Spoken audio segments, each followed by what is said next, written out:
Today we're going to rank the Scoia'tael bronze cards in Gwent. This is for the October patch, like updated the cards. As for the tiers themselves, let's go over them real quick. We have the Excellent tier. These are cards that are played often across the faction or are deck defining or key cards in a very good deck in the faction. We have Good cards. These are played.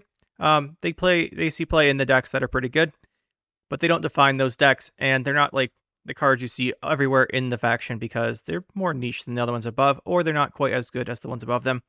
With the OK cards, these are playable. You can consider playing these, but there's usually better choices. So these are cards you'd like see one of sometimes, like you have 5 or 4 version slot left. You can consider putting one of these in for bronzes, or they're cards like maybe the meta is not ideal for the normally good cards. You can consider slotting these guys in.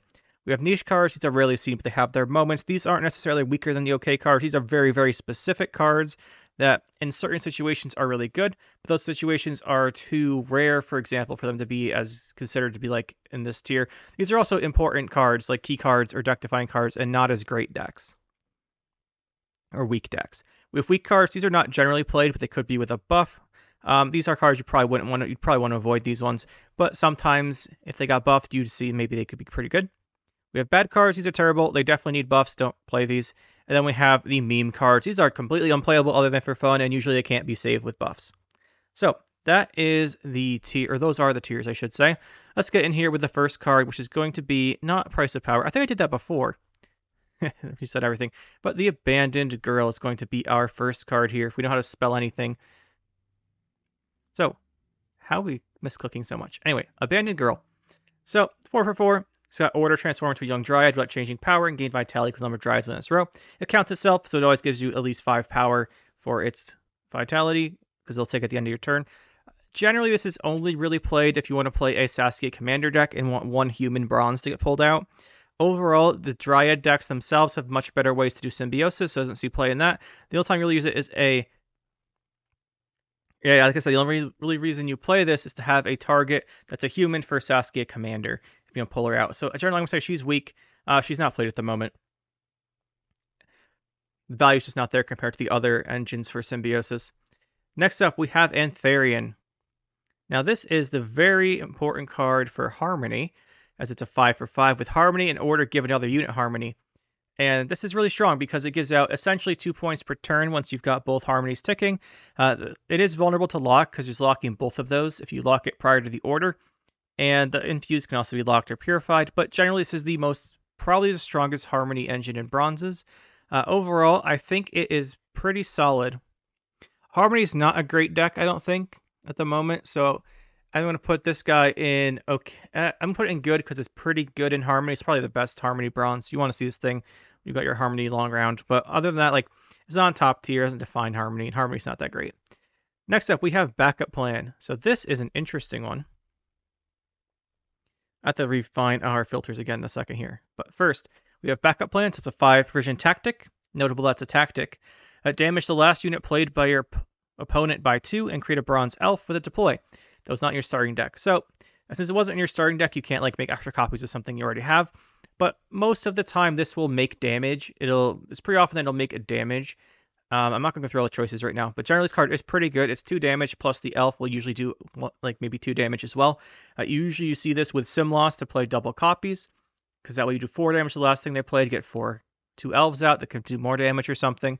It is pretty decent, but only because it's Sim Loss. If there's no Sim Loss, this card is not very good. Well, it's alright if there's no Sim Loss, but overall, because Sim Loss, this is one of the top cards across Scoia'tael. Many different decks will play this in Scoia'tael just to get it off of the Sim Loss. Harmony will. You'll see this in Devotion, the mid-range deck. That one's quite good with Shiru. You'll see it even in not in a Symbiosis because they're not natures, but in most of the other decks, Precision Strike if they're not playing Renfree. A lot of decks will play this.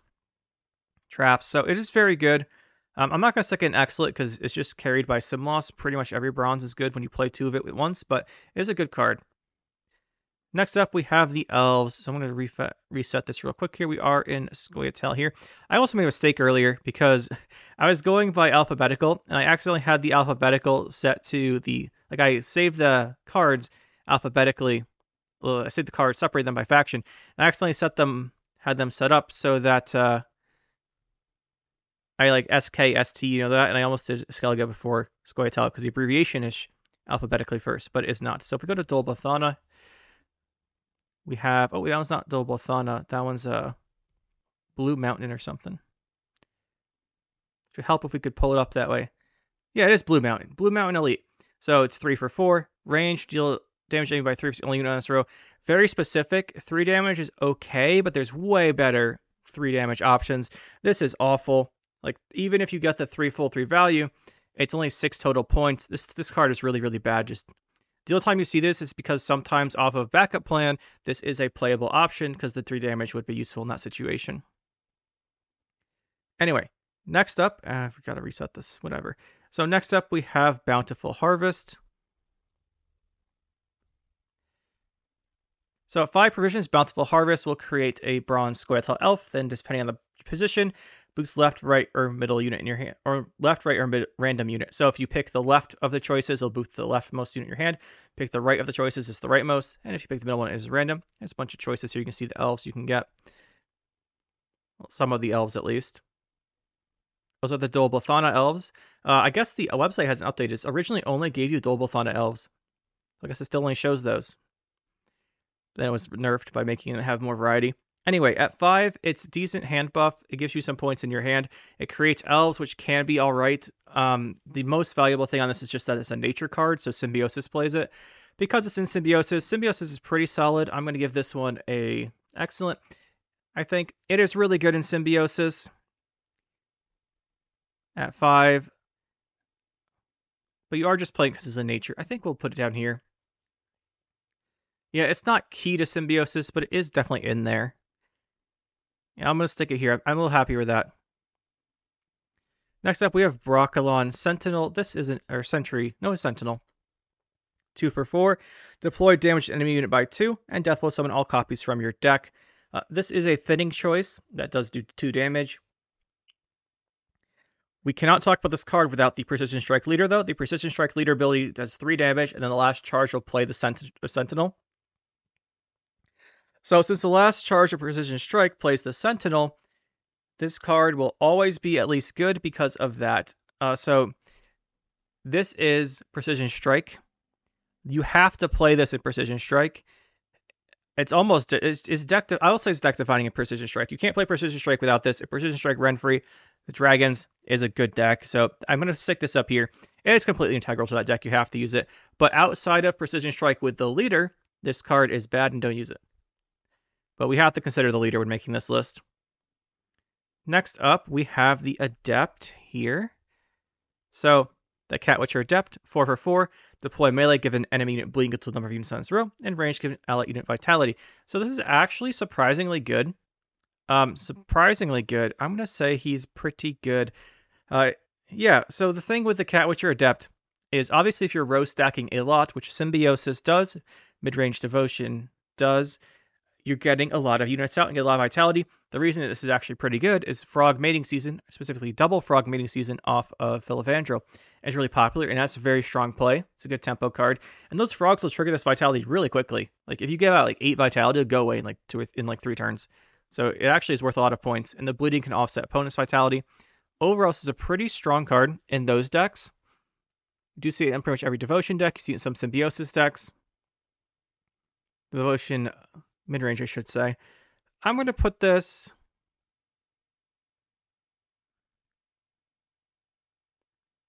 I'm going to put it in good. It's definitely played in those decks. Those decks are pretty popular at the moment. Let's just hit up the rest of the Cat Witchers while we're here, because they are in order. So as far as the Cat Witchers here, let me just change the color to bronze. All right, so we have the Cat Witcher Mentor. 1 for 5, boost self by number of other cards on this row. Adrenaline 4, when a card enters this row, boost self by 1. So the dream here is you have a row full of cards that move. For example, the frogs, and then you move them into his row or move them out of his row. You just keep moving and get more and more points. The Cat Witchers themselves move themselves. So the dream is you have a whole bunch of these going. I'm going to say he's niche. Because the Mentor is the key card in the movement overload decks where you get a whole bunch of engines and they just constantly move back and forth, and this card gets up to like 20 or 30 points.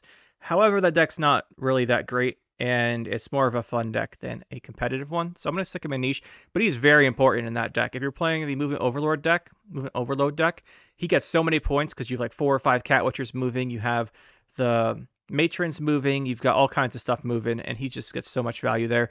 And then you move him with the Gaten, and if he moves first, you'll see the other cards move after him, that kind of stuff. Next up, we have Cat Witcher Saboteur. So we got 5 for 5 on this guy. Deploy a moving enemy unit to the leftmost position on its row and damage it by 1, plus 1 damage for each card it passed. So this thing can actually remove some pretty solid stuff if there's a whole bunch of units on a row.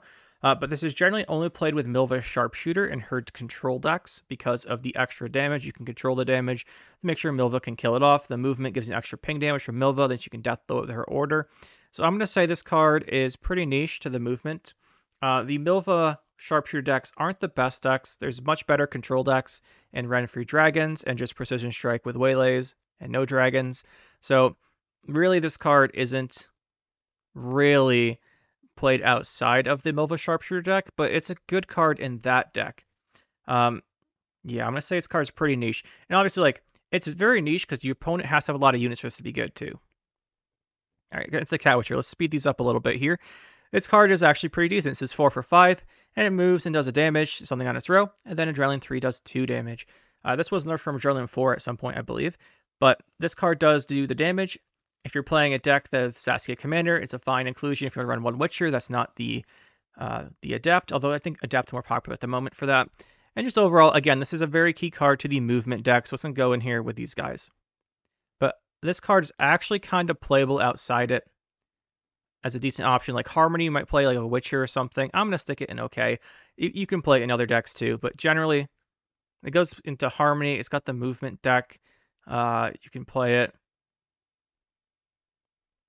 I'm going to stick it in okay. You can play it as an engine card in a lot of things if you're playing Saskia Commander. Next up, we have, that's the last of the Cat Witchers actually, which leaves us on to what? The Chameleon. So Chameleon here, 4 for 4, deploy and fuse a unit with Scoia'tael, primary category you don't control.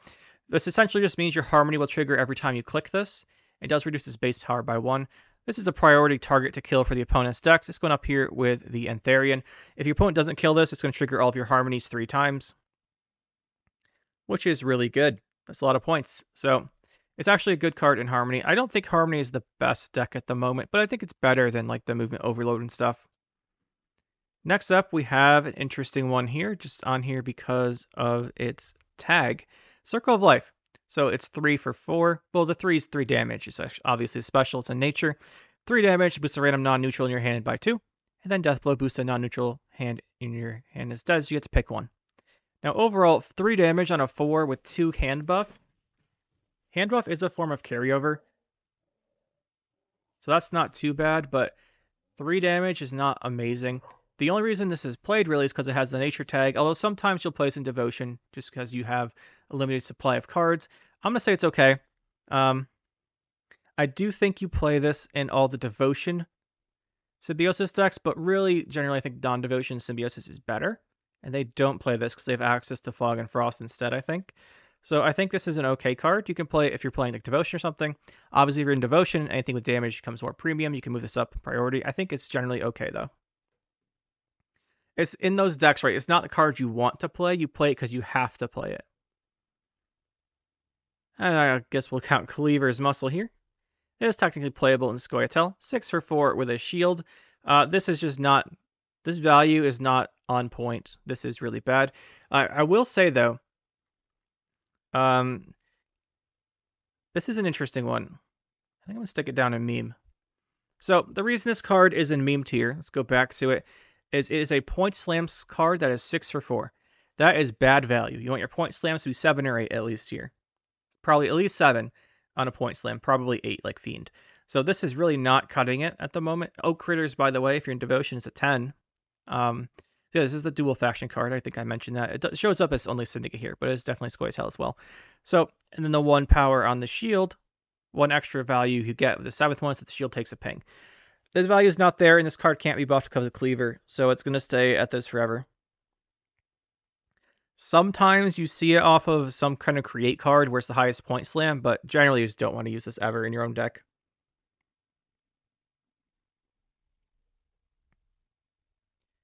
Crushing Trap here. And Novigradian Justice. Another reason you can't really buff this. Crushing Trap's one of those traps. It's it's a 6 for vision that does 2 damage after 2 turns to the row with most units on it. This can be a pretty effective row punish. Unfortunately, traps are just not good. The only time you play traps is because you want to play Angus to make sure you start in your hand each game. That way you can use your waylays and such, extra Vanadeans, use your heists. I just generally think that if you're playing traps, Crushing Trap isn't one that usually makes the cut. I'm going to say it's a bit... It's not even like a row punish anymore, right? Because you play the one that spawns the 3 guys, you play an Incinerating, you play the one that destroys something when they play a special, and then you can play this, but usually they play the Pitfall or something else instead. I'm going to say it's weak. And this is more so to do with the whole deck than anything else. Like, none of the traps are actually key to the trap deck. You just have to have enough traps to be no unit. And this doesn't make it to the Angus ones usually. So I'm going to say this one's pretty weak at the moment. Next up we have, after Crushing Trap, I should have taken note, we have the Dryad Canal Guardian, a recently buffed card. Okay, we'll just have to type Guardian because I can't put the little accenty things on it. So, Dryad Canal Guardian, 5 for 5, Veil Symbiosis. So, Veil engines are good and has order, deal 2 damage. It's just a pretty good card. So, overall, we're just going to toss this one up in excellent for the moment. At the moment, it's having its resurgence in play. So, Symbiosis likes this. It's a Symbiosis engine that has Veil. The other option in this slot is Dryad. You play either one you want. Then in Devotion, Scoia'tael, which I think is probably the best Scoia'tael deck at the moment. Devotion, just mid-range. I think that one is the one we laddered with last season to the highest. And I think this card's really good in there. Like, it's the default card to put in. It has reach on it. It gives your specials reach because of the 2 damage, and it has the engine going for it. So it's just really good. And you're seeing it across Scoia'tael at the moment. It's a really popular card. Next up, we have one of those cards that's okay. So we have Double-Thana Archer. It's a 2 for 5 with melee 3 damage, range 2 units by 1 damage, and each death blow is a Deadeye. So the cap here is 10 if you hit 2 1-power guys and spawn 2 guys with the ranged one. Just having 3 damage on it's kind of nice. You can hit, like, go melee. It does 8 total value, and it kills something at 3. The 3 value is kind of okay. I'm going to say this card's just generally okay. Like, you can play this for a little bit more control, usually in Precision Strike decks or Precision Strike run-free decks in particular, where you might not have access to those 3 damage or 4 damage specials. The 3 damage off of this is pretty nice. You can use it in there. But other than that, generally not going to be putting it in your decks. Next up, we're just on the whole Double-Thanas here. Let's just call them up here. These guys are going to be pretty interesting.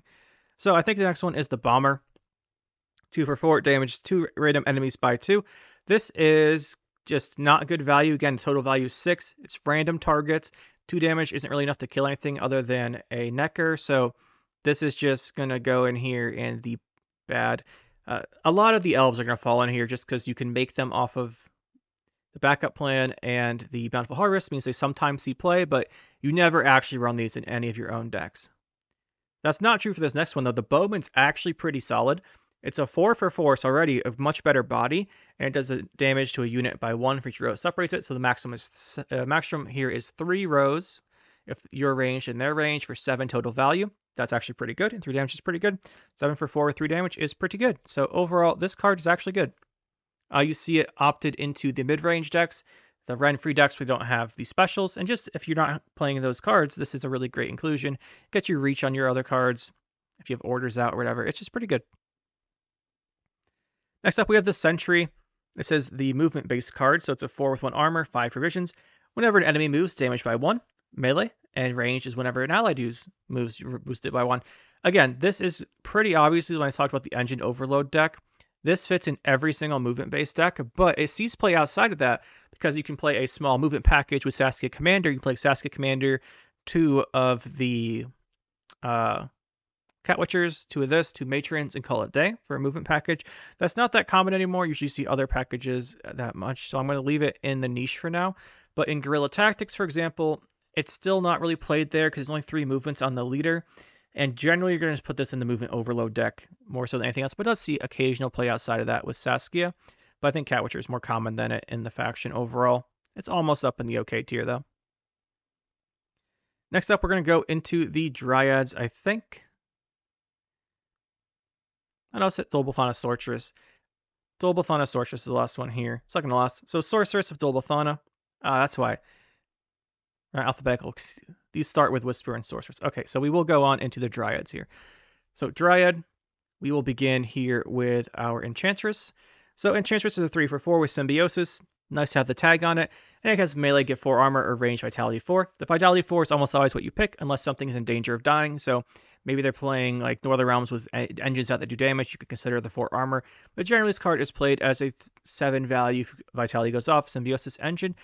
But usually the problem here is for your Symbiosis to actually want to be playing the 4 Persian special cards and using the more impactful units. So I think this card is a little bit weak at the moment. The 4 Vitality just takes too long for it to tick to be really good for as a value card. And as an engine card, it dies because it's only got 3 power. So at the moment, I think it's quite weak. And it's really the low provision spots in the decks I want to be in, which is Symbiosis, are really contested by the 4 provision specials and other cards. Next up, we have the Dryad Fledgling. This is the Harmony one, 5/4. It's just Harmony. So this is okay. It's just okay, right? If you're playing Harmony, the only deck you play this in is Harmony. If you're in Harmony, you could play it as a 4 provision card if you don't want to run, say, the Poison package for your Dryads. Overall, though, I think this is just, it's okay. You don't really want to play it. It was weak before. Like we saw what happened. This got buffed to 6 at one point. It became super duper strong. So I think it has to be like considered okay, just because of that. I think it's all right. People do play this thing occasionally.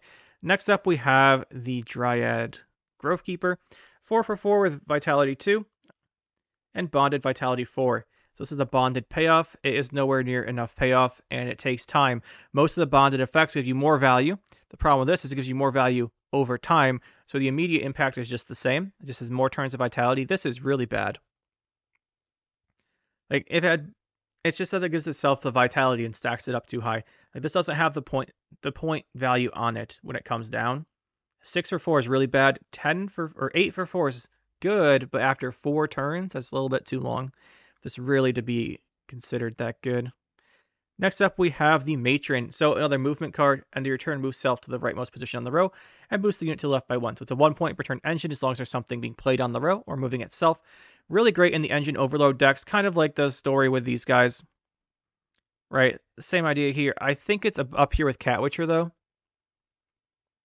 I'm actually gonna stick this up here too. Just because this is just a package you can play with Saskia Commander. I think that makes it a little bit better. Yeah, I like these up here better. This is just a package you play with Saskia Commander, and some decks will do that, like Harmony.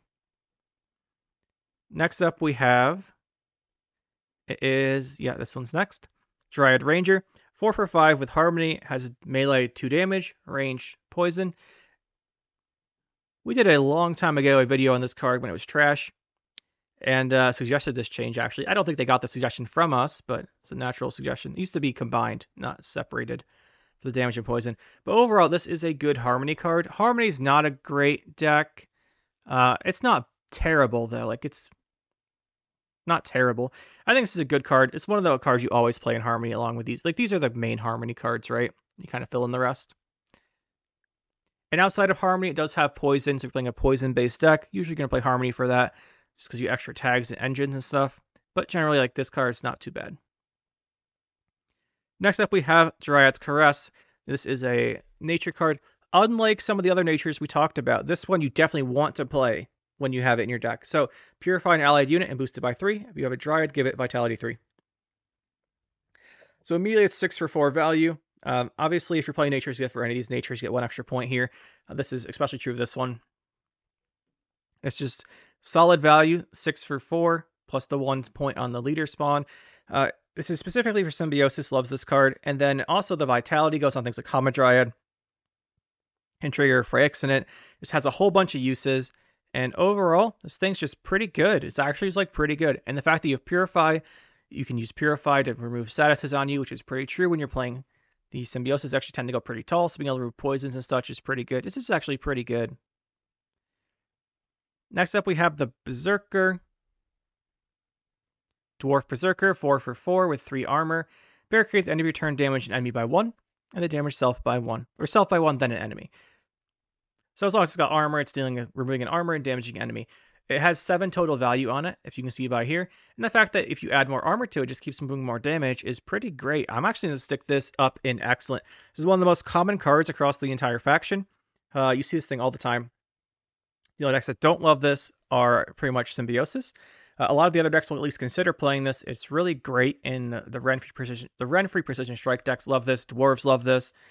Just it has a lot of good value. If you're playing a deck that has a 4 precision slot left in it, you can consider playing this guy because it's just got good value on it. Next up, we have the Agitator, I think this is. Yep, Dwarven Agitator, 5 for 4. Deploy, give an armor to 2 dwarves in your hand, and then when you play a dwarf, give it an armor. So this is a way to re-armor up your dwarves, or if you're playing non-Mahakam Forged dwarves, the decks that do that most often are Ren-free versions, like Ren-free midrange will do this, just have armor on stuff like Zoltan. Just overall, it's a pretty okay card. Usually there's better cards to include, like if you're playing that, there's other engine cards we'll get to in a minute that'll help out with armor a little bit more, but you can consider playing this guy if you want to in those. Usually you don't see it all too often though. The one you do see though is Dwarven Chariot. So 2 with 1 armor, 5 provisions, deploy melee, boost by 4 and get 2 armor. That usually means the opponent has to hard removal it or lock it. Because at that point it's 6 with 3 armor. That's too much damage to get through for most people. Then range responds to 2 rowdy dwarves. So if you're playing dwarf synergies, you want to get those dwarves out. It gives you the 2 tokens. As order, give in armor. So this is just really great. You can see how it combos with a berserker. All kinds of decks that are mid-range, you love this. You're playing more units. Dwarves love this for the extra armor payoff. It's just overall pretty great. Yeah, just pretty great. Next up, we have the dwarf. What's this guy called? Mercenary? Yeah, Dwarven Mercenary. 7 for 4, and he takes a damage for each non-dwarf in your hand. Point slam wise, it's not worth it. It has to compete as a round end point slam or Impure Dwarves. Impure Dwarves, stuff like Berserker is way better. In round end competition, I say round end as in you've played all the other units out of your hand that would damage it.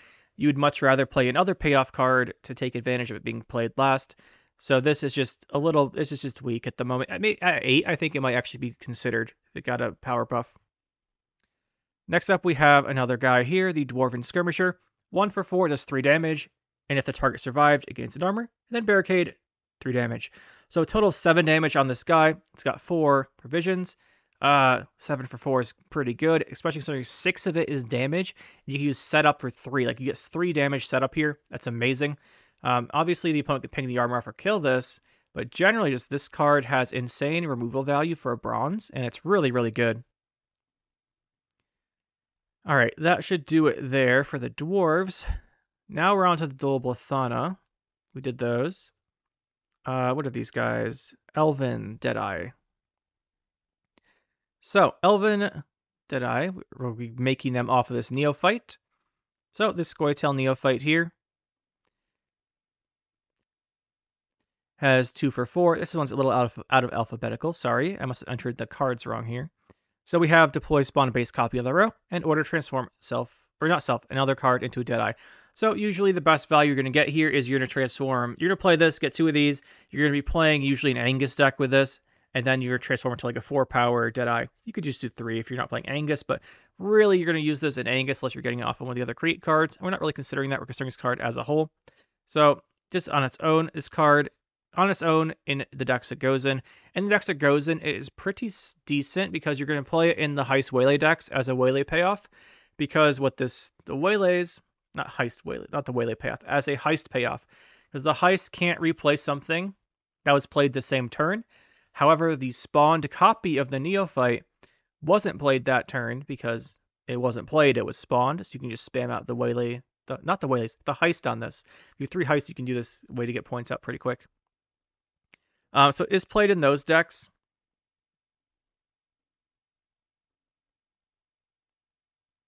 And I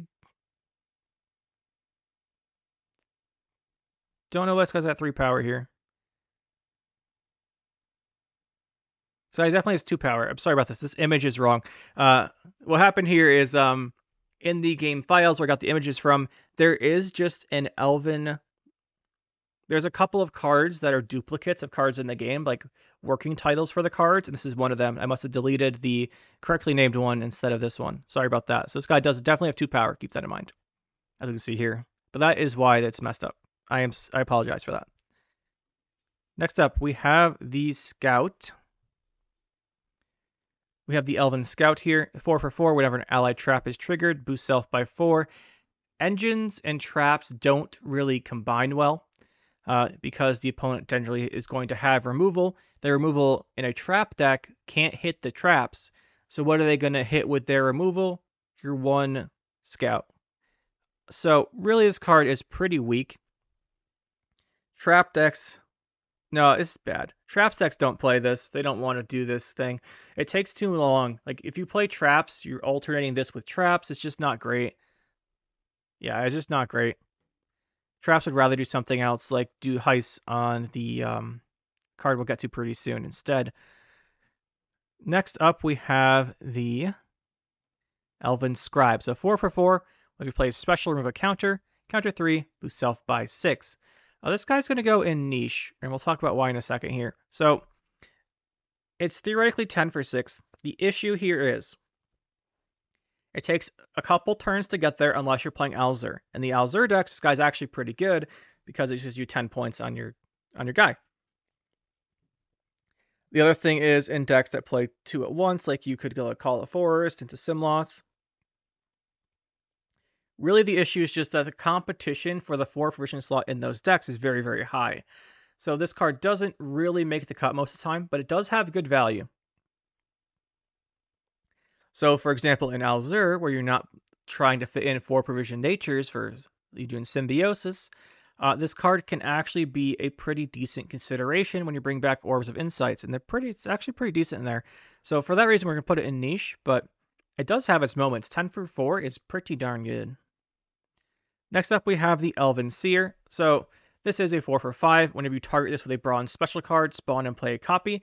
Now this is great for Symbiosis decks or decks with Herald Gord because they're spawning extra cards. Symbiosis likes this the most because the other decks generally don't play the specials that boost themselves. They play things like Nature's Rebuke or the Circle of Life that do damage, and that isn't targeting this.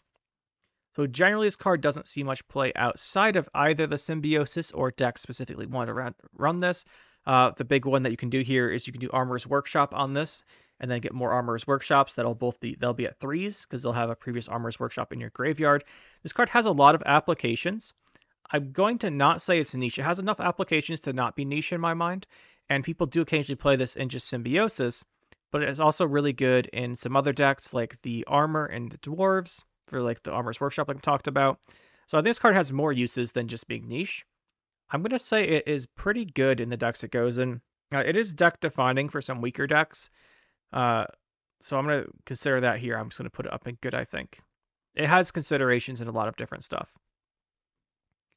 Next up, we have the Elven Swordmaster, 4 for 4. It's got order damage and by 1, cooldown 2. You play Elf, reduced by 1. Elf Swarm is really bad. This card, though, is kind of okay. If you're playing, this is the same thing as I said for some other cards here. It's like Yonkel-Wait for Nilfgaard. We had to consider Yonkel-Wait when we talked about a lot of bronzes. For a lot of these bronzes, we have to consider Saskia Commander. That a lot of these unit tags don't have great cards get pulled from the deck out of off Saskia Commander. So for Saskia Commander, you're either playing the movement package and pulling this, or you're going to pull this as a 4 provision.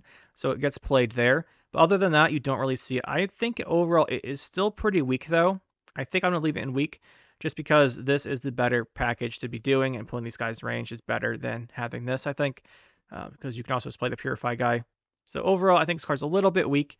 If Elf Swarm was better, maybe it would be better too. Now we do the War Dancer, 4 for 4, and damage enemy by 1. If War Dancer is boosted, do 3. Like I said, 3 damage on a 4-point body is pretty good.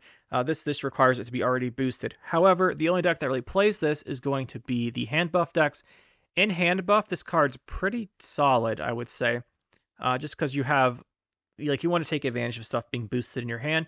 Not too many cards do that aren't like big gold finishers, so I'm going to say this card's pretty good in those decks. Ren for your hand buff, obviously by far the most popular and best version of hand buff, although you can do Golden Echo hand buff too. With the sticky situation, that's pretty fun. But overall, I'm going to say this card's pretty good in those decks, but outside those decks, like a lot of these cards, we're going to say they're pretty good in this deck. Don't play them outside the deck. It's just kind of true, right? We're only really grading them as they are in their deck, because otherwise we'd have like 2 good cards in the game.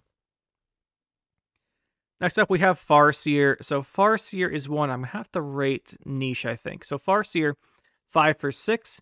Boost an unboosted unit in your hand by number of boosted units in your hand. So there's the combo with this. What you do is you play the hand buff. You play Renfrey hand buff most of the time just because of the synergy with Farseer. You have exactly 10 units in your hand, which is what you want to do. You play the Farseer, you're down to 9. Well, first you used your leader ability. Put 4 points of boost on 4 different units. So you have 8 boosted units in your hand, one of which is not Torque. You then play Farseer and boost the Torque by 8. That's the hand buff combo. That's also why you pretty much exclusively see Renfrey hand buff, because they want to have those 10 units to get that value of a Farseer. So it says very key to those decks. I don't think that deck's good enough for me to really qualify this as a good card. It's very, very niche to that, so I think I'm going to leave it in niche. Next up, we have the Forest Whisper. This is pretty much just a Harmony card. It has melee poison enemy and ranged. Give a unit vitality 3. The vitality 3 isn't good value. It's 6 for 3 total on 3 vitality. It takes time. That's not great. The poison's where it's at, and what you do is you combine this with the other poison in the Dryad Ranger. This card's not as good as the Dryad Ranger though, just because you have to be playing the Ranger already. The Ranger has Harmony. You can play the poison package because of the Dryad guy, the Whisperer. Without this one's like more of the option you could play it in. And it's not the worst because you pull this out range, it can use this order from Saskia Commander. So I think this card's alright, but I wouldn't really say it's in the good tier. It's alongside these guys, I think. It's probably a little above these, to be honest. But I mean, tiers are pretty artificial. Obviously, some of these are better and some are worse. Next up, we have the card you'll love to see off of Mahakam Pass, but don't want to play yourself. The Giant Slayer, 4 for 6, and it's got choose an enemy unit. If its base power is higher than self, gain 3 armor. You pretty much always want this armor or else it's going to die. As Barricade, damage the chosen target by 1. Death blow, gain resilience. So what you can do with this is choose a unit that's at 1 power. The thing with this, if you're playing Dwarves, where it already gets a power, or if you have a Chariot out, you can give it that 1 armor. If you target a 1, it immediately gets resilience. Otherwise, you pick a big guy that you think it'll be a longer round, it'll keep doing damage to it and eventually kill it, and get you your resilience. So this is one of those few resilience cards that doesn't automatically just get dropped into excellent.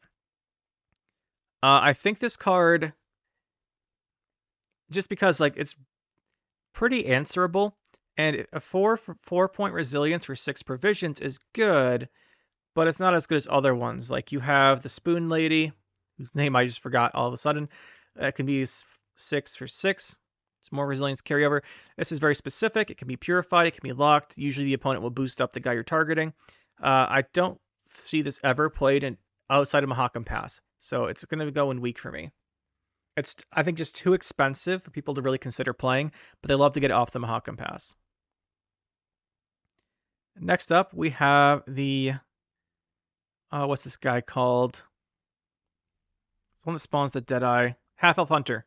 I remembered before I clicked on it. It's Half-Elf Hunter. He's 3 for 5 with Harmony and spawn a Deadeye. So this is actually pretty decent for Deadeye decks. I'm just going to drop it here while we talk about him. Harmony decks don't really want this. It's not good enough as a Harmony engine. And the 6 points of Point Slam. I mean, Harmony doesn't really have Point Slam, but you don't really want to be playing this when you have other stuff in the 5 version slot.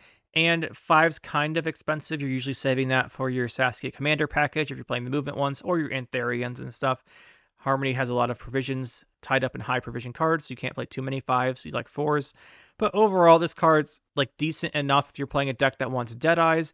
Usually you'd play other stuff than this, so I'm going to say it's a little bit weak at the moment, unfortunately. Next up, we have Hamadryad, as I said previously. So Hamadryad, fallen a little bit out of favor. So 4 for 5 with Symbiosis. It's got the Symbiosis engine. At the end of your turn, it has Vitality, boosts self by 1. It's a double engine, basically. It has Vitality, it gets an extra point each turn, and then it's getting that Symbiosis value, and you play a Nature. The problem with this card, it goes extremely tall, and it's vulnerable to be, just vulnerable to tall punish. Because if you lock it, for example, the opponent, that they want to do is if this gets locked, they want to play the Caress on it, which makes it even taller. They get the Vitality value. And at the moment, the Guardian with its damage reach is more popular. However, I'm going to still put this up here next to Guardian, because it goes in Symbiosis. I think this is more common in Devotion and non-Devotion Symbiosis, whereas Devotion Symbiosis likes the 2 reach on the Guardian. But I still think this card's really good in those decks. It's like the defining card for Symbiosis. Guardian's kind of taken over this month as popularity, but I think it's still like the deck defining Symbiosis card. You love to see it. It takes advantage of your value. that's on your vitalities from your leader and stuff. It has a lot of potential.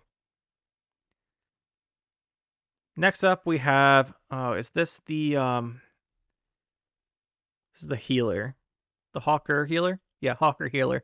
3 for 4, deploy melee, boost by 2, and ranged, heal by 4.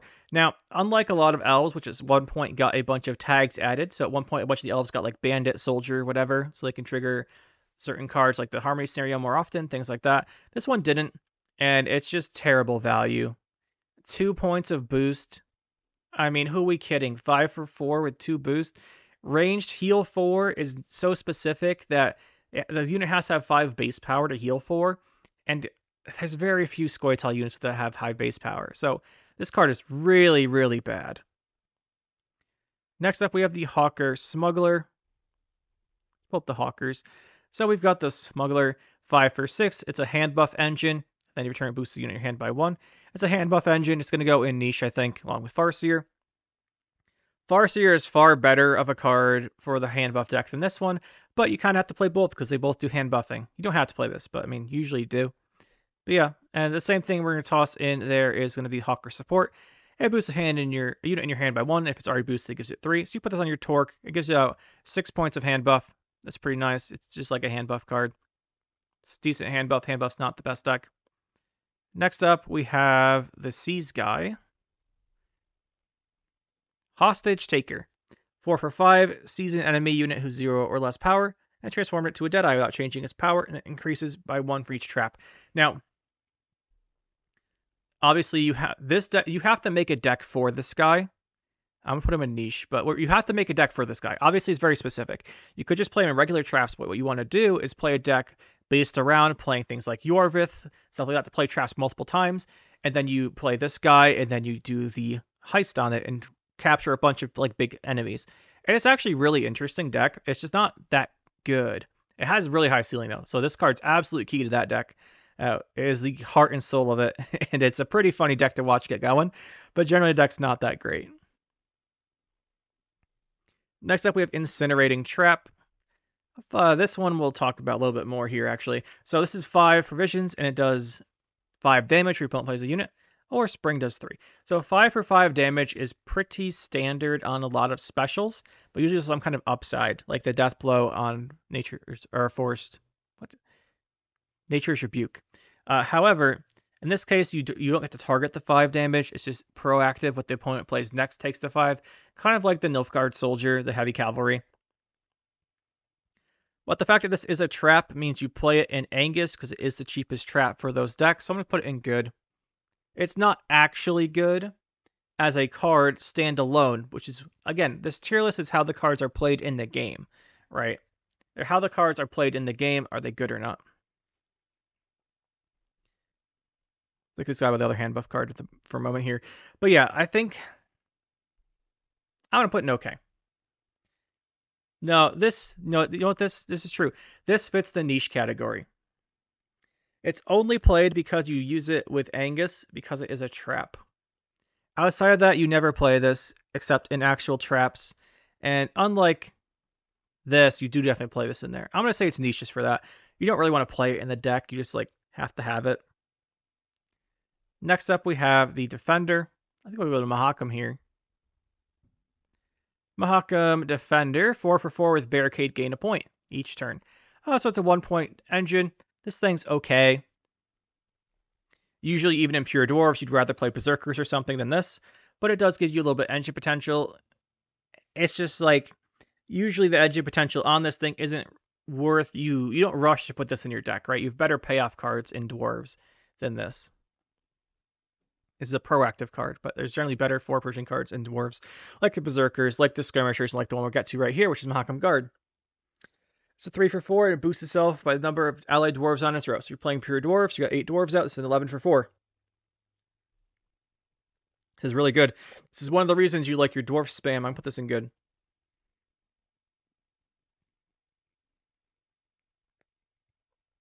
Yeah, I think this one is, it's definitely good. I was reconsidering for a second there.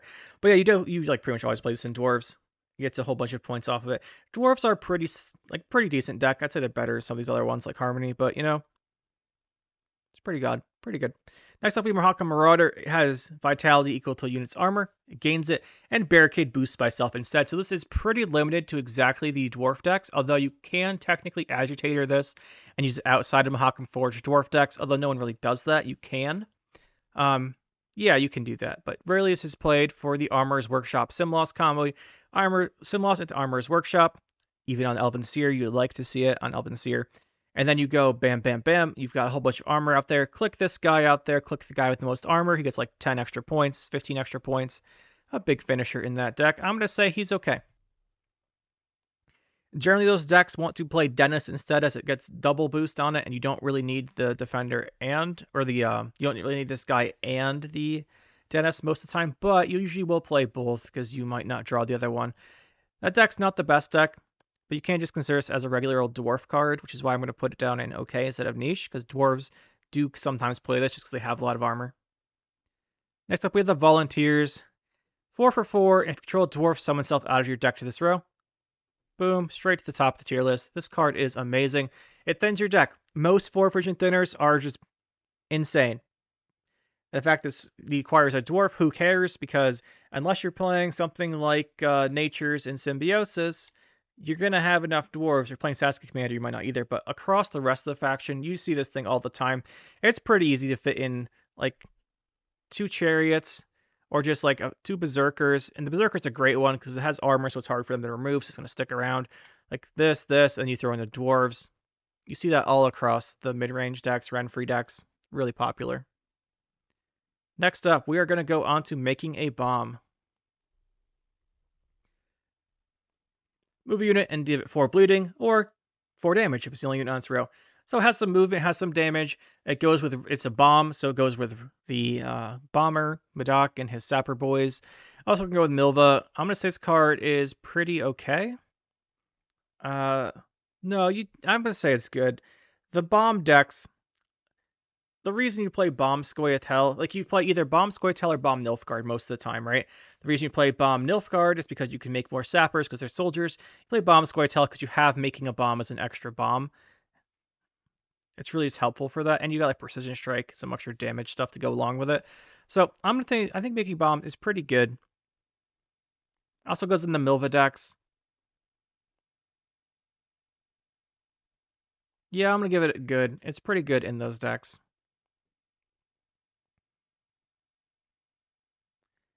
Next up, we have Miner. Miner's pretty much in the same boat as the other guy.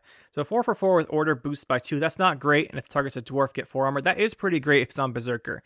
So Miner here gets the same kind of treatment. We're going to give it the same treatment as the Defender here.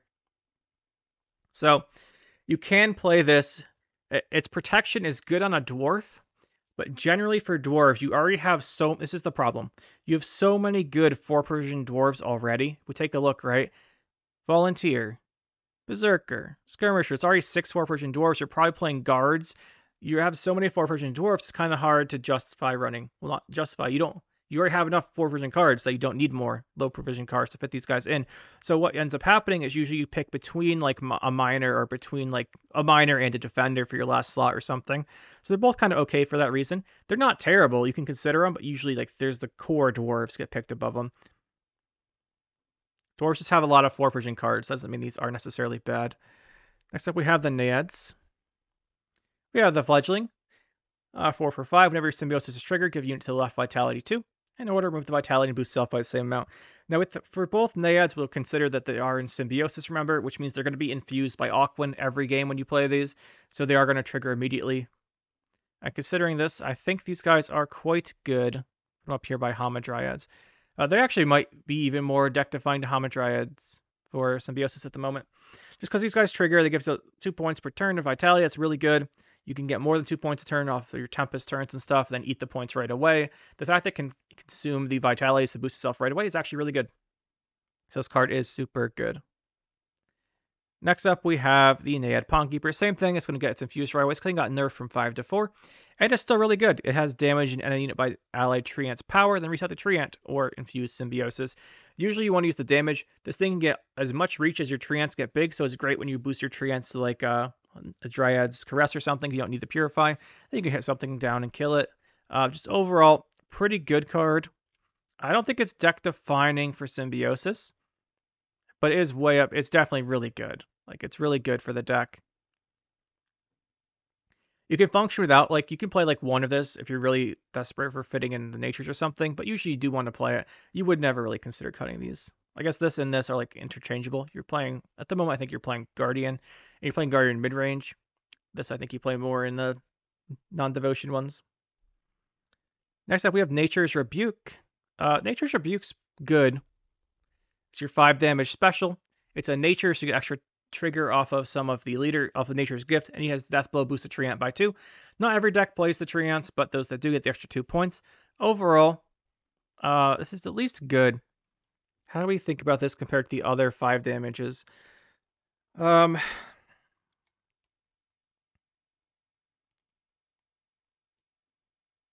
want to put this one in excellent. Not many 5 damage cards go in excellent. I think this one does qualify because you can actually get the 8 value off it, which is pretty good. And the fact that it's a nature, it just makes it like, sure you can tutor like Boiling Oil, for example, but this is 5 damage in a faction that doesn't have, it has a good amount of damage, but like Northern Realms has so much damage, for example, or compared to Boiling Oil, that, it's just so consistent. And the fact that you want to play this because you want to trigger your Herald Gourd, for example, you want to trigger your Symbiosis effects. This makes it pretty good. I think I'm going to put it excellent. Yeah, I like that. Next up, we have Oak Critters. I guess we'll pull them up over here. Oak Critters. Really getting the highlight lately. 3 for 4 with Bonded, give 4 bleeding. That's not great, 7 total value. Range, spawn a copy, 6, not great total value. But Devotion, combine both. This is why you play Devotion Scoia'tael, because this is 10 for 4, and that is excellent value. This is a key card and why you want to play Devotion Scoia'tael. It's just really, really good. That's so much value. 10 for 4 is amazing. It gets you 2 bodies as well, which is nice for getting up to row boost or row payoff effects like Great Oak. It's pretty great. Next up, we have the Orb of Insight. Now, this one is one we might not be accurate on because recently Alzur got a buff and we haven't tried him out too much or seen him yet. So Orb of Insight is 6 provisions. Boost an allied unit by 2 and give it 2 vitality, so 4 value. And then after its last counter is gone, it gets 3 counters. One comes off when you play special, it plays itself again. So a total of 8 value. We have played Golden Necker Prism Pendant before. That deck was actually really good. We got like 25 something with it. It's pretty decent.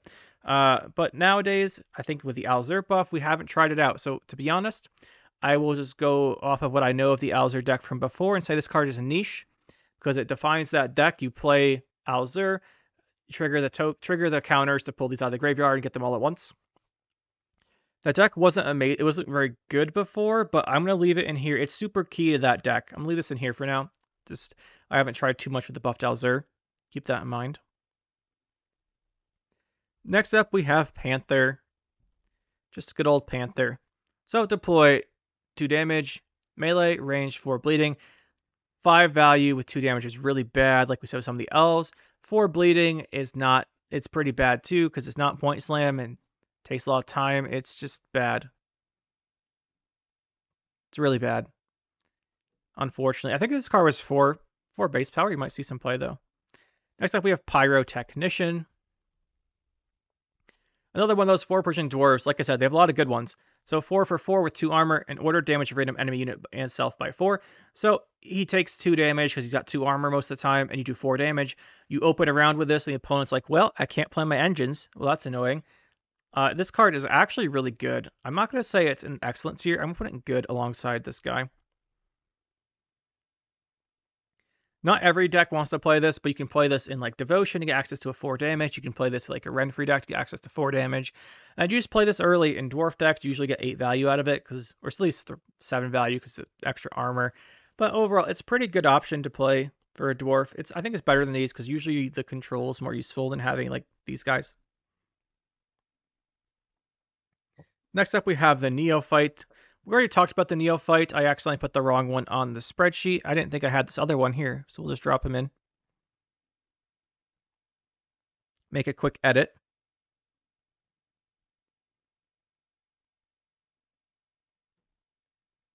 Just drag that one off of here.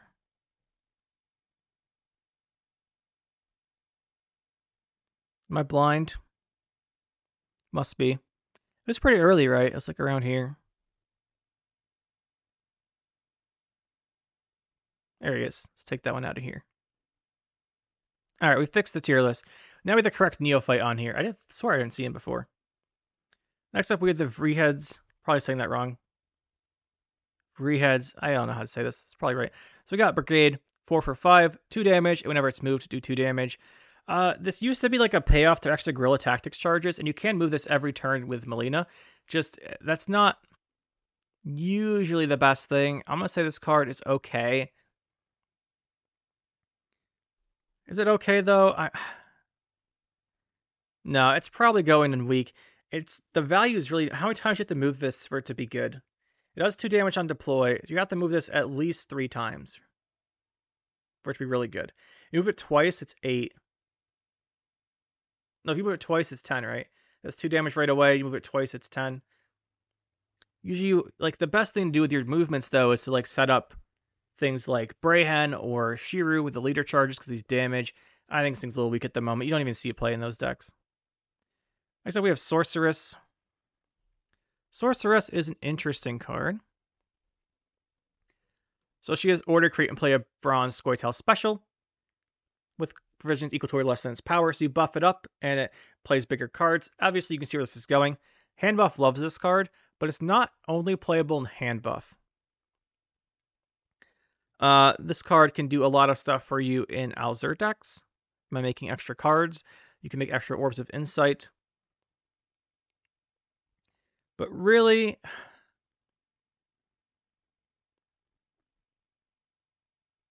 I'm going to stick it in okay. I don't think it's weak. I'm going to put it in okay. Where's Elven Seer? Is Elven Seer up here? Oh, Elven Seer up here.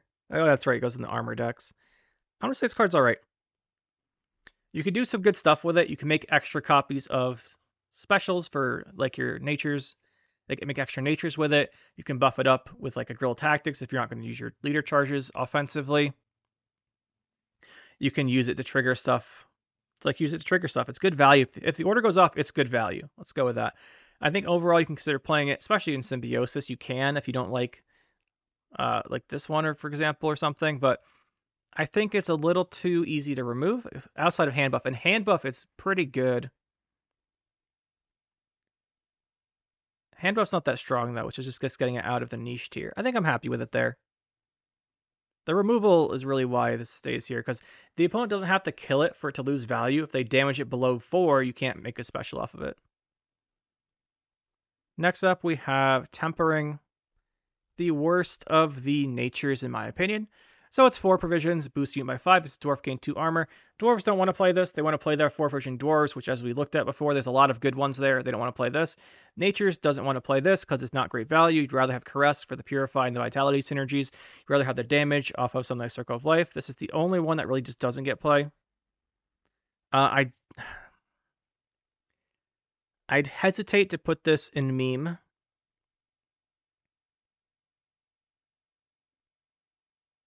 No one plays this in their deck, though, right? No one actually plays this card. You get it off of Mahakam Pass. You get it off of, like, the Sorceresses. No one actually plays this card. You get it off the Leader. Yeah, I'm leaving it in meme. I think this card's really bad. You don't even play this. You really don't even play this in Symbiosis. Like, you play a 14th unit instead. Go on to Trained Hawk. And the reason why is, like I said, the Dwarves have much better choices for this. And if you are going to play non-dwarves, you're not getting the 2 armors, which is 5. That's not great.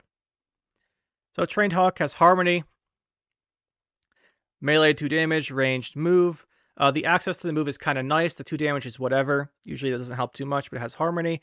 The problem for this is it's a 3 for 5. So in order for this to be good, it does the 2 damage. This has to go like at least to 9 total value. And the movement's usually just not cutting it. It's kind of nice to have the movement in the deck. This card's too weak to really justify including in the Harmony decks in general. You have far better beasts, stuff like Antharian. And then this would get pulled out with Sasuke Commander, which means you'd way rather have an Antharian pulled out or a Chameleon, which also hurts it a lot. No, this is bad. It's not even in weak. This isn't bad. Next up, we have a couple of elves here. This is Trapmaker next, I think. I think it's its name. Trapmaker. Boost self by 3 for each face down trap. This has to get at least 2 face down traps. That's really hard to do because your opponent is going to be activating the traps a lot of the time. This is much. I think the only trap that really makes sense are the ones with timers or the horn where it triggers at the end of the round. But really, this card is just a meme card. Like the payoff's not there.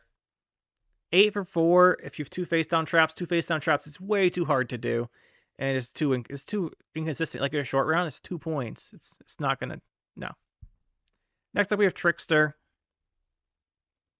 So this is a 4 for 4 deploy, move the last M unit.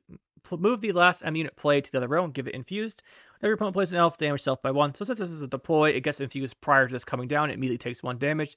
This plays 5 for 4 with a movement. This is a much better way to move enemy cards because of that infusion. This card's actually pretty good. You see this in a lot of the Waylay decks. You see this in the other, not Waylay. Yes, in Waylays, you see this in pretty much those. You can see it sometimes as a movement option in other things, but the Waylay decks are decent, and it's good in there. I'm going to leave it in here. I think those decks are pretty decent. We'll give this guy a nod there to be up there. Next up, we have the Commando. So Vernasiel's Commando, 4 for 4, and it boosts itself by 1 each turn if you only have Elves or Vernasiel. You never rely on this Vernasiel thing. It just sometimes it happens round 3. It's like you're playing Nilfgaard. You just play only Elves with this. So I think that the only time you see this is off the Elf scenario, which doesn't get played very much. So unfortunately, Pure Elves, the fact that Pure Elves is such a bad deck means that this I can't rate this very highly. It's nowhere near as good as these guys. Yeah, this is going in weak. And when I say when I said it could be played with a buff, I think you buff like the gold elves. That the elf swarm deck's good. This would just naturally be better.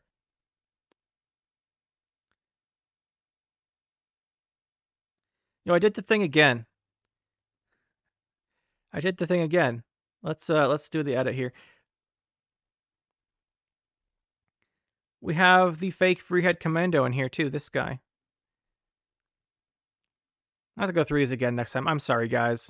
I thought I went through and removed all the duplicates because you export all the game images. There's a lot of unused ones. They're like tokens or something, and this just made it by me this time. I apologize again. But next up, we have the Dragoons. Another movement option here. So it's a 4 for 4. Deploy, move a unit to the other row. If it's enemy, 1 damage. And if it's ally, boost it by 2. So you can get 6 for 4 on the allied one, 5 for 4 with a movement offensively.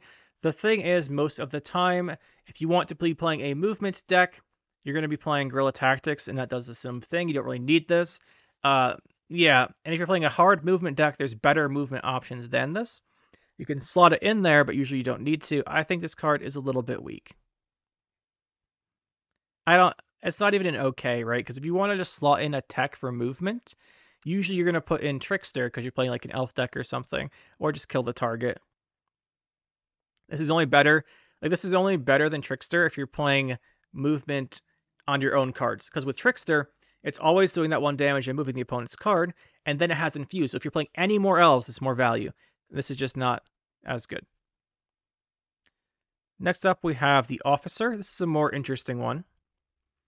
It is a 4 for 4 after a buff a little while ago. And it has deploy melee 2 damage, range 2, and bonded combined both. So 6 for 4 on both, 8 for 4 on the bonded. Now, bonded effects... if bonded effects get too good, you can see with the Harpy decks, Morntart, for example, or Illusionist, strong bonded effects. This is not a strong bonded effect. This gives the bonded 2 extra value. Now, is that worth it? Usually I would say no, but it's alright.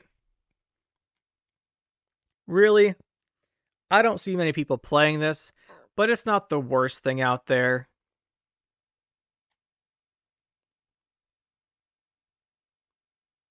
It's 2 damage and 2 boost. If like it doubled the damage or doubled the boost, then I'd actually rate this much higher.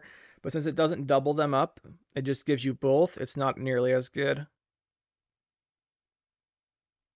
I'll put this in weak. I don't see anyone using it. I'm seeing a couple people trying it out, but usually what you do with this is sometimes you see 2 of this because you're playing Bountiful Harvests and Backup Planet, and you pick this because sometimes you see the second one. It's like, okay. Next up, we have, is this the Sapper? Saboteur. The Dryad Saboteur. So it's a 3 for 4. And even artifacts spawn a Deadeye. So, let's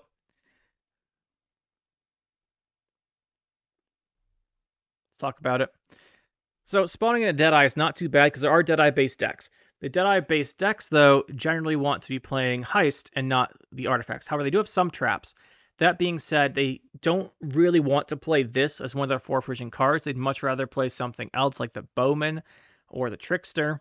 So this doesn't quite make it in there. And like, I'm going to say I'm going to put it in weak. It's not that awful, but no one plays this. Not really that much. It's like a backup plan thing. No one actually puts it in their deck. Next up, we have the Sappers themselves. 4 for 4 with Purify. An ally, if you have an elf, purify an enemy. It's okay. Like, having Purify is nice, but the fact you can't purify an enemy unless you have an elf means you can't slot this into a lot of decks. You already have Dryad's Caress for your own cards. That's what you're worried about. So I can't really rate this much higher than okay. Next up, we have the Vanguard. This is a 2 for 5 that boosts self by 1 for each elf in your hand. If you have 9 elves in your hand, this is an 11 for 5, which is really good. If you have 9 elves in your hand, you probably lost the game because you built an elf deck. Yeah, I mean, elves are just not it. Like, the elf swarm deck just does not perform anymore. That's the problem. It has too many cards that are just too high provisions for what they do. And if it's ranged, boost self by 1 elf for each, by 1 for each elf in the row. This is a little bit better, but because this is more consistent, you can spawn all the Deadeyes for this. Really, though, you never make this. You never put this in any decks. Just sometimes, if you happen to have a lot of elves out and you seed off backup plan or harvest or something, you'll make it. So, this card is definitely bad. Here's the thing. The thing for the Commando, this, like a lot of these cards have the same problem here. They're all the same problem. It's just that the elf deck is bad. The cards themselves may not be terrible, but the elf deck is bad. These ones would all be a lot better if the elf deck was any good, but it's not, so they're all weak. Next up, we have, what's this guy called? It's the Wanderer? No, something Dolbothana.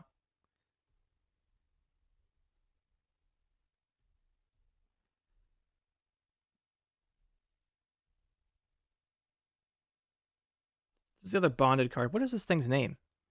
Watcher of the Valley. That's its name. Okay. Watcher of the Valley. It's 4 for 4. Give it any unit bleeding equal to the amount of boost on this card, and bonded damage it instead. This is a bad hand buff card. Yeah, so for hand buff, you can hand buff this to give out a lot of bleeding, then the second one does damage. Here's the problem. If you hand buff them both, the first one is going to give out like 20 bleeding or something, and who cares? It's never going to trigger. The other one it's like decent value in a longer round, sure. But the second one then will do like 20 damage. However, if you play the first one, the opponent's just going to probably remove it because it'll be really tall, or if it's not really tall, they'll just remove it with like a spell card so you don't have the second one. I have seen people use this in hand buff, so I think I'll leave it in weak, but there's much better options than this. Just put the hand buff on a sorceress or something. Next up, we have Waylays. Well, not Waylays, Waylay. So, 4 version special. It's a tactic. Damage enemy unit by 3 and spawn a Deadeye on a random allied row. Now, this is going to be one of those cases where we have to note that you can make a whole bunch of these and play them all with sim loss at once. It gives like 30 points at point slam. Up to, I think you can make as many of these as you really can if people aren't interfering with you. So really, this card is played off sim loss, and there are a lot of Waylay decks. There's Precision Strike Waylays with control, which is really good. That's probably the best one. You have the Waylay with Heist. You have the Waylays with Alyssa. You can always shuffle them back. You have a lot of different Waylay decks. I'm going to stick it up here. I don't think all the Waylay decks are equal. I think some are much better than others. And like I said, we don't put stuff in here and if it's a key card in a not very good deck. But I consider like the Precision Strike, Sim Loss, Waylays to be pretty good. So I'm going to put this up here. It has a lot of utility. Really good value in those decks. And even like the pure elf decks with heist and stuff. It sees play in so many different variations of decks as a key card, as the key card in it, that we're going to put it up here. And that leaves us with one, once again, I am a little bit uncertain on, which is Whisperer. Recently buffed, 4 for 6. And Veil, so it can't be locked, which is nice. Whenever you play a special, spawn a base copy and remove a counter. So, this is a very, very strong engine. There's no doubt about that. This Veil can't be locked. Every time you play a special, you get 4 points. It is capped by the row space. So the most it can play for is 36.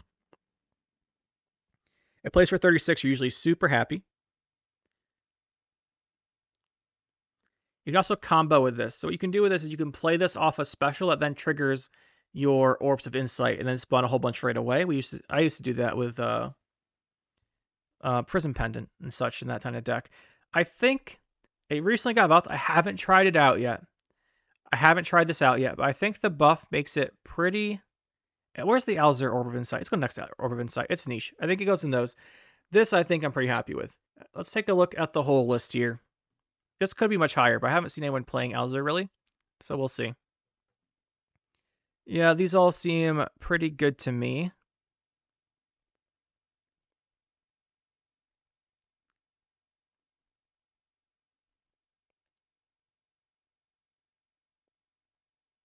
This isn't that widely played. A lot of decks will use unit damage. There's a lot of Renfree. You got like stuff like this. And I think I'm knocking this down to here. How about the rest of this? So I feel this is all pretty good.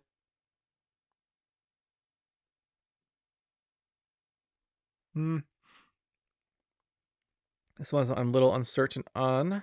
This is definitely going down here to okay, I think. I think I prefer the other bombs most of the time. I like that. No, this is so important in those other decks, though. The Armored Dwarf decks, like Simlaw stuff's not too bad.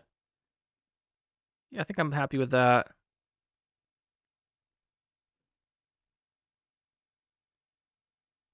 Yeah, I think that's good. I can see the argument to put this in good because of the trap decks. And specifically the Angus deck. It does go in the Angus deck, but it's not very good in that deck. You just have to play it. You just don't want to draw it. Yeah, I'm going to leave it in here. Weak. Yeah, these are all pretty weak. Put that one in niche too, actually. I'm going to put this one in niche. I like that better. The reason I'm moving up to niche is I think that it's much more... I think it fits niche a lot better than weak because it is very specific to certain decks. But in traps, for example, like pure traps is pretty good as a punish the opponent's units, and the fact that it's a trap just makes it in there. Yeah, I think we'll consider that. These guys are all weak, I think. I could see the argument for this one moving up to okay. I'll put it up here. No, I'll put this in okay. I think this guy's okay. You don't want to use your movement on it, but I guess you can. These guys are all terrible. There's no hope for these cards, really. I don't know about tempering. Like tempering, no one ever plays it. There's just too many better options for it in Symbiosis. Can you consider it in Symbiosis? Yes. If you're playing Symbiosis with this.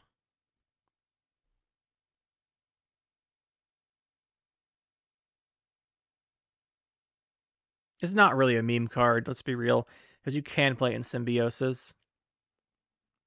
But why would you once Circle of Life got buffed to 4 as well? I'm leaving it down there. Alright, so guys, that is the tier list for the Scoia'tael bronzes. Let me know what you think I got wrong, what you think I got right. I'm sure some of you will have some disagreements. And that's alright, because I could probably change my mind a couple of these in a different days. And like I say, in all these tiers, there's a good amount of arguments for a lot of these cards to be moved up or down a tier, potentially. But overall, I'm pretty happy with these are. Hope you guys enjoyed the video, and we'll see you in the next one.